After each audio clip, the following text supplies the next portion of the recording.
రెండు రకాలైనటువంటి అదృష్టాలు ఇవ్వాలి అనుకుంటే ఆడపిల్లగా వస్తుంది. ఒకటి, సాక్షాత్ లక్ష్మీదేవి ఇంట్లో పుట్టింది, అందుకే మగపిల్లవాడికి చేయడానికి అలంకారములు తక్కువ ఉంటాయి, ఆడపిల్లకి చేయడానికి అలంకారాలు చాలా ఎక్కువగా ఉంటాయి. ఆడపిల్ల ఇంట్లో తిరుగుతోంది అనుకోండి, లక్ష్మీదేవికి తిరిగినట్టే. ఒకటి, ఆ పిల్ల పుట్టిన వేళ, ఆ పిల్ల తిరిగిన వేళ సాక్షాత్ లక్ష్మీదేవి ఇంటికి వచ్చిందని గుర్తు. రెండు, ఆడపిల్ల పుట్టింది అంటే ఆ పిల్లని ఎక్కడికి చేరుస్తున్నారు? ఎవరో ఓ పేరున్నవాడికి కాదు ఇస్తున్నది, సాక్షాత్ నారాయణ స్వరూపాయ వరాయ.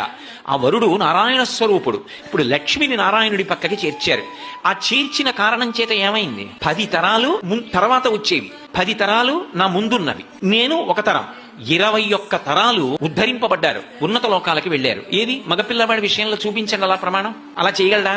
సాధ్యం కాదు. అమ్మవారు అనుగ్రహిస్తే ఆ తల్లి వీళ్ళని నేను విశేషమైనటువంటి ఫలితము చేత సత్కరించాలనుకుంటున్నాను అనుకుంటే ఆడపిల్లగా వస్తుంది.